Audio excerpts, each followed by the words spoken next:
Welcome to ലേണിനു. Electronics related ആയിട്ടുള്ള technical എക്സാംസിന് പ്രിപ്പയർ ചെയ്യുന്നവരെ സംബന്ധിച്ചിടത്തോളം ഇപ്പൊ ശരിക്കും പറഞ്ഞാൽ ഒരു ബ്രേക്ക് ടൈം ആണ്.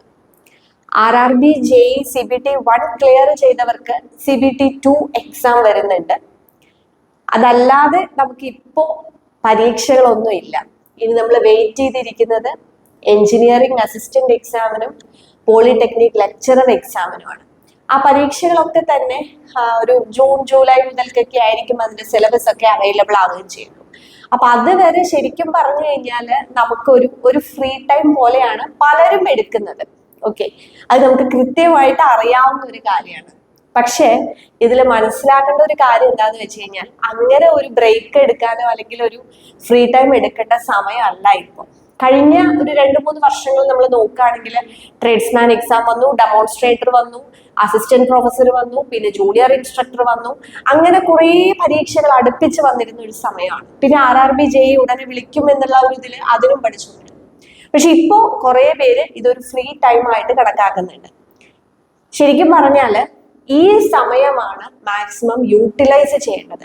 കാരണം എന്താന്ന് വെച്ച് കഴിഞ്ഞാല് കോമ്പറ്റീഷൻ ലെവൽ ഇപ്പോ കൂടിക്കൊണ്ടിരിക്കുകയാണ്. ഓക്കെ, മാത്രമല്ല നമുക്ക് എക്സാമിന്റെ പാറ്റേണും ഒരുപാട് ചേഞ്ച് ചെയ്ത് കഴിഞ്ഞു. അപ്പോ ഡീപ്പ് ലേണിംഗ് ഉണ്ടെങ്കിൽ മാത്രമേ ഇനിയുള്ള പരീക്ഷകളൊക്കെ ക്രാക്ക് ചെയ്യാൻ സാധിക്കൂ. ഇപ്പൊ നിങ്ങൾക്ക് എല്ലാവർക്കും അറിയാം, സിലബസ് വന്നു കഴിഞ്ഞാൽ പിന്നെ നമുക്കൊരു ഹാർഡ്ലി ഒരു 3 മാസം ഒക്കെയാണ് നമുക്ക് പ്രിപ്പയർ ചെയ്യാൻ പറ്റുന്നത്.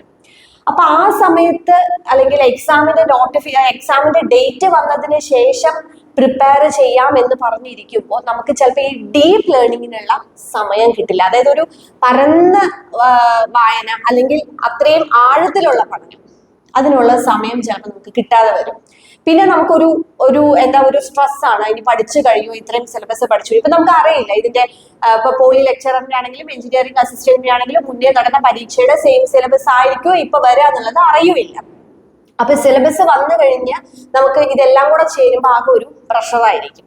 പക്ഷെ ഇപ്പൊ നിങ്ങൾക്ക് റിലാക്സ് ചെയ്തുകൊണ്ട് പഠിക്കാനായിട്ട് സാധിക്കും. ഓക്കെ, അപ്പൊ എന്താണെങ്കിലും ഇപ്പൊ ബേസിക് സബ്ജക്ട്സ് ലൈക്ക് ഇപ്പം basic electronics, analog circuits, LIC, digital electronics, communication, ഇതിനൊന്നും എന്തായാലും ഇനിയിപ്പൊ എങ്ങനെയൊക്കെ സിലബസ് മാറിയാലും ഈ പോർഷൻസ് ഒന്നും എന്തായാലും മാറാൻ ചാൻസ് ഇല്ല. ആ പോർഷൻസ് എന്തായാലും ഉണ്ടാവും അല്ലെ. അപ്പോ അതൊക്കെ ഇൻ ഡെപ്തിൽ, അതായത് നമ്മൾ ജസ്റ്റ് എന്തെങ്കിലും ഓവറോൾ ആയിട്ട് പഠിക്കുക എന്നുള്ളതല്ല, വർക്കിങ്ങും അതേപോലെ തന്നെ എത്രത്തോളം നമുക്ക് ഡീപ്പായിട്ട് പഠിക്കാൻ പറ്റും അത്രത്തോളം പഠിക്കുക. ഒപ്പം എത്രയധികം ചോദ്യങ്ങൾ നിങ്ങൾക്ക് ആൻസർ ചെയ്യാം, അതായത് ഒബ്ജക്റ്റീവ് ടൈപ്പ് ക്വസ്റ്റ്യൻസ് പ്രാക്ടീസ് ചെയ്യാൻ പറ്റുമോ അത്രയധികം ക്വസ്റ്റ്യൻസ് പ്രാക്ടീസ് ചെയ്യുക എന്നുള്ളതാണ് ഏറ്റവും ഇമ്പോർട്ടൻറ്റ്. അപ്പൊ കഴിഞ്ഞ ഒരു 3 വർഷത്തിലെ പരീക്ഷ നമ്മൾ എടുത്തു കഴിഞ്ഞാൽ ഇപ്പൊ സ്റ്റുഡൻസിന്റെ ഫീഡ്ബാക്ക് എടുത്താൽ നമുക്ക് മനസ്സിലാവുന്ന ഒരു കാര്യമാണ്. നമ്മുടെ കോഴ്സ് എടുത്തവരിൽ തന്നെ വീഡിയോസും ലെക്ചേഴ്സും ഒക്കെ കാണുന്നതിനേക്കാൾ കൂടുതൽ MCQ ക്വസ്റ്റ്യൻസും ടെസ്റ്റും ചെയ്ത് പോയവർക്കാണ് എക്സാം ഈസി ആയിട്ട് ചെയ്യാൻ പറ്റുന്നത്. കാരണം എന്താണെന്ന് വെച്ച് കഴിഞ്ഞാൽ പഠിച്ച കാര്യം എങ്ങനെ കൃത്യമായി ടൈം ഔട്ട് ആയിട്ട് അത് അപ്ലൈ ചെയ്യാൻ, ഒരു ചോദ്യം കാണുമ്പോൾ എങ്ങനെ അതിന് ഉത്തരം കണ്ടെത്താൻ സാധിക്കും, ആ ഒരു പ്രാക്ടീസും കൂടിയാണ് നമുക്ക് വേണ്ടത്. അപ്പൊ അതിനുള്ള ഒരു സമയമാണ് ഇപ്പൊ. അതുകൊണ്ട് ബ്രേക്ക് എടുത്തിരിക്കുന്നവര്, ഇപ്പൊ ഫ്രീ ആയിട്ടിരുന്ന് എക്സാമിന്റെ ഡേറ്റ് വന്നിട്ട് പഠിക്കാം എന്ന് വിചാരിച്ചിരിക്കുന്നവരൊക്കെ ഒന്ന് മാറി ചിന്തിക്കുക, പഠിച്ചു തുടങ്ങാം. ഓക്കെ, പഠിച്ചു തുടങ്ങാൻ നിങ്ങൾക്കൊരു സപ്പോർട്ട് വേണം എന്ന് തോന്നുകയാണെങ്കിൽ തീർച്ചയായിട്ടും ആ സപ്പോർട്ട് എടുക്കാം. അതിന് നിങ്ങൾ ലേണിനോ ചൂസ് ചെയ്യുകയാണെന്നുണ്ടെങ്കിൽ നമ്മുടെ ലേണിനോ ആപ്പിൽ നിങ്ങൾക്ക് കോഴ്സുകളുണ്ട്, നമ്മളുടെ ബുക്സ് അവൈലബിൾ ആണ്. ഏറ്റവും എന്താ പറയാ ട്രെൻഡിങ് ആയിട്ടാണ് നമ്മളുടെ ഒബ്ജക്റ്റീവ് ഇലക്ട്രോണിക്സിന്റെ ബുക്ക് പോയിക്കൊണ്ടിരിക്കുന്നത്. അത് പർച്ചേസ് ചെയ്ത് വായിച്ചു കഴിഞ്ഞവരിൽ നിന്നും നല്ല ഫീഡ്ബാക്ക് ആണ് കിട്ടുന്നത്.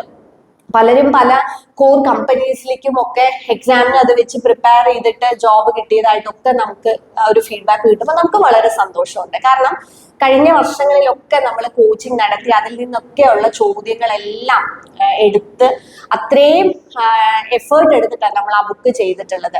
ഓരോ ചോദ്യവും അതിന്റെ ഉത്തരവും അതിനൊപ്പം നമ്മൾ അഡീഷണൽ പോയിന്റ്സും ഒക്കെ വെച്ച് നമ്മൾ ചെയ്തിട്ടുള്ള ബുക്സ് ആണ്. അപ്പൊ ആ ഒബ്ജക്റ്റീവ് ഇലക്ട്രോണിക്സ് ബുക്സ് തീർച്ചയായിട്ടും ഇനി നിങ്ങൾ എവിടെ കോച്ചിങ് എടുക്കുകയാണെങ്കിലും അല്ലെങ്കിൽ നിങ്ങൾ സ്വന്തമായിട്ട് പഠിക്കുകയാണെങ്കിലും എങ്ങനെയാണെന്നുണ്ടെങ്കിലും നിങ്ങൾക്ക് അതൊരു ആഡഡ് അസറ്റ് തന്നെയായിരിക്കും.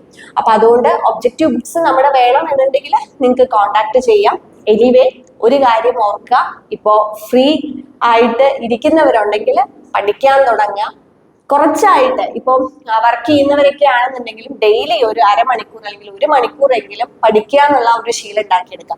രണ്ടാമത്തെ ഒരു കാര്യം കൂടി ഞാൻ പറയാം, നമ്മൾ ഈ ബ്രേക്ക് പോകുന്ന സമയത്ത് പഠിച്ചിട്ടുള്ള കാര്യങ്ങൾ, ഇപ്പൊ കഴിഞ്ഞ ലാസ്റ്റ് ജൂനിയർ ഇൻസ്ട്രക്ടർ വരെ എക്സാം എഴുതി നിന്നവര് ഇനി ഇതൊക്കെ കഴിഞ്ഞ സിലബസ് വരുമ്പോഴേക്കും നമ്മളത് മറന്നിട്ടുണ്ടാവും, കുറച്ച് കാര്യങ്ങളെങ്കിലും നമ്മൾ മറന്നിട്ടുണ്ടാവും. അപ്പൊ അങ്ങനെ ആ ഒരു ടച്ച് വിട്ടു പോവാതെ അല്ലെങ്കിൽ ഒരു ഗ്യാപ്പ് വരാതെ നോക്കേണ്ടതും കൂടെ ഇമ്പോർട്ടന്റ് ആണ്. അപ്പൊ അതുകൊണ്ട് നമുക്ക് ഇപ്പോൾ ഉള്ള വാല്യുബിൾ ആയിട്ടുള്ള ടൈം നമുക്ക് തിരിച്ചു കിട്ടാത്ത ഒന്ന് മാത്രമേ ഉള്ളൂ, നഷ്ടപ്പെട്ടു പോയ സമയം. അപ്പൊ അതുകൊണ്ട് എത്രയും പെട്ടെന്ന് തന്നെ പഠിച്ചു തുടങ്ങാൻ ലെഡിനോ നിങ്ങളോടൊപ്പം തന്നെയുണ്ട്. Thank you.